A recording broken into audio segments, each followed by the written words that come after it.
Hey, it's Kyle, and today instead of reviewing a specific book, I'm actually going to be talking about my 5 favorite authors of all time. I'm not going to go into too much detail about their specific books, because some of these I've reviewed in the past, some I plan on reviewing in the future, so I'm just going to touch on some basic stuff about each one. Also, I'm not ranking these authors in any order, so I'm not going to say this is my favorite author of all time, this is my 5th favorite of all time. These are just my 5 favorite overall.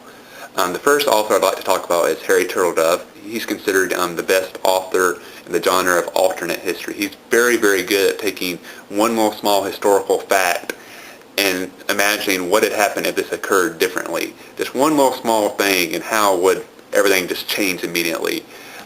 He's done that with the series Opening Atlantis, which I reviewed in the past, so I won't mention any more about that, except this one is currently ongoing, so new books are still coming out in this series.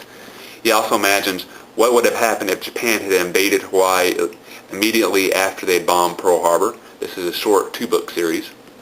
Then he imagines how the Civil War would have happened if magic was real. So basically each armies have wizards and stuff, so it's a little fantasy element to it. The first book in that series is Marching Through Peachtree. Then he imagines how would a world be if the Confederacy had won the Civil War. So basically all major world events that happened after the Civil War, how they would have happened differently if there had been a United States of America and a Confederate States of America. And it's a pretty interesting take on that. He actually goes into deep, deep issues. He actually gets all the way to events like World War I and World War II, and imagine how those events would have happened differently if there was a United States of America and a Confederate States of America, and which side each of those would have took in the war. The first book in that series is How Few Remain. And the last series of his I'd like to talk about, which is probably my favorite of his series, is what I term his sci-fi World War II series, which basically imagines what would have happened if during the World War II the alien army had invaded Earth to try to conquer it, and how would the Soviet Union, Nazi Germany, the United States, Great Britain, Japan, how would they have reacted to this threat to humanity while they were currently engaged in fighting a war with each other. So it's a pretty interesting take on it. It's a very long series, 11 books in that series, but I really loved it. Turtledove, like I said, is a really master at the genre of alternate history, so I would very, very much recommend him. If you like history, you need to read some series by Harry Turtledove. The next author I want to talk about is Ray Bradbury. I probably don't need to go into much detail about Ray Bradbury because he's one of the most famous American authors of all time. So I'll just mention the books of his that I've read. A Sound of Thunder, Dandelion Wine, Something Wicked This Way Comes, which I actually reviewed on this channel in the past, Quicker Than the Eye, The Martian Chronicles, The Illustrated Man, From the Dust Returned, Fahrenheit 451, which is probably the book he's most famous for, and I've also reviewed Zen and the Art of Writing. Absolutely love Bradbury. To me, he's one of the more imaginative American authors. Some people don't really like his writing style. To me, I don't really get that. I just enjoy pretty much anything he writes. And to me, he's so imaginative that I just always am fascinated with the way his stories turn out. Somehow he always manages to surprise me. The next author I want to talk about actually wrote my favorite book of all time. The author is Harper Lee, and I know this is a very generic choice because so many people list this as their favorite book of all time, but to me it is. There's no reason to be different just for the sake of being different. To Kill a Mockingbird is my favorite book of all time. Harper Lee done such a brilliant job with her first and only novel. Many people consider this maybe the best novel written by an American author since 1950. Absolutely brilliant. I'd also highly recommend the movie if you've never seen it. Absolutely love it.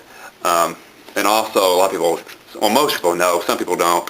She is very close friends with Truman Capote, another very famous American author. Actually, the character in To Kill a Mockingbird, Dill, is based on Truman Capote.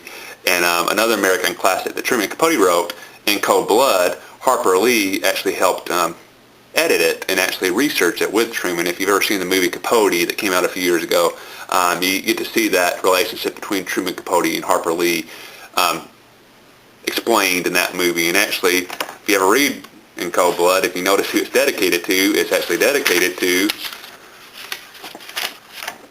one guy and Harper Lee. I don't know who the other guy is, but he actually dedicates it to Harper Lee as well. So she played a role in one of the best American novels ever written, and another classic, In Cold Blood. And I should be clear, Truman Capote's not on my list, just Harper Lee.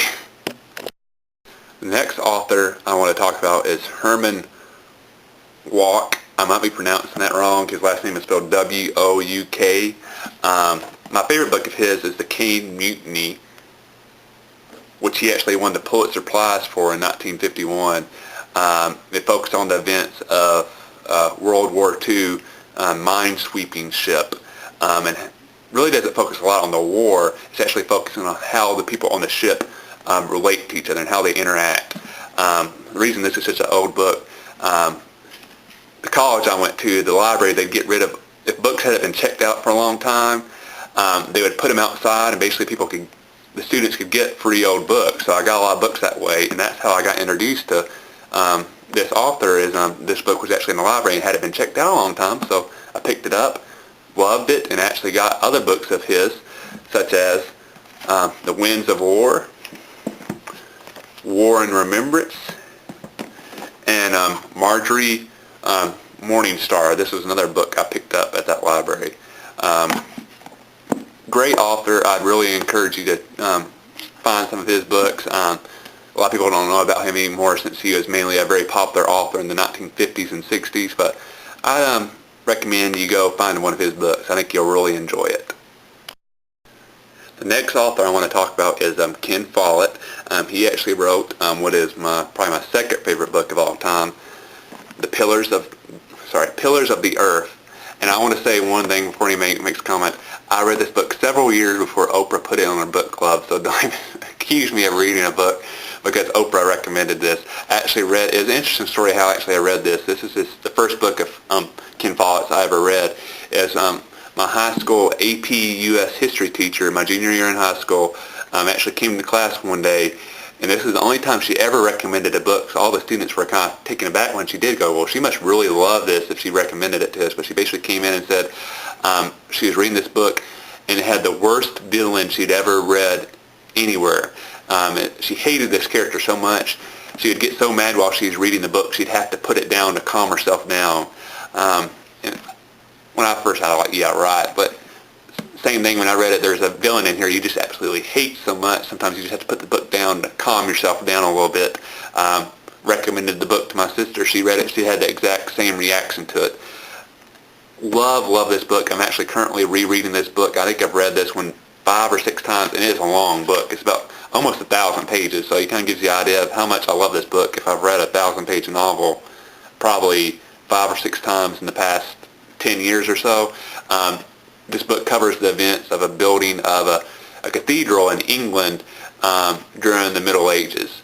And it really focuses on, since it's such a long book, it covers basically the entire life of some characters. And Follett does an excellent job developing characters, various conflicts, how these events affect these characters. You know, they're all trapped in this real large event of building a cathedral and how this impacts their life. So I'd really recommend Pillars of the Earth. I've read several other of Ken Follett's books, and I haven't read one of his books yet, and I really disliked. I've liked them all. So the other ones I've read is The Man from St. Petersburg, Jackdaws, Night Over Water, The Third Twin,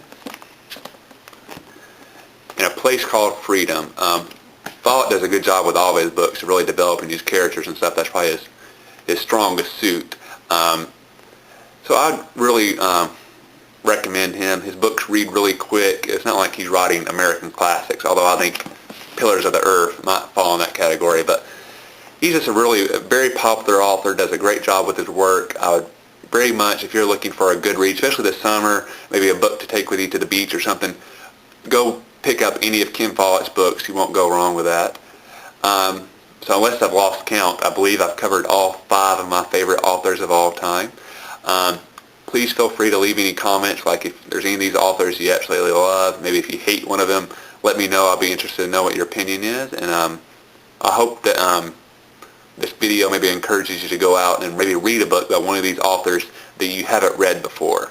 So I hope you enjoyed it, and hope everybody has a good summer, and hope everybody finds some great books to read this summer.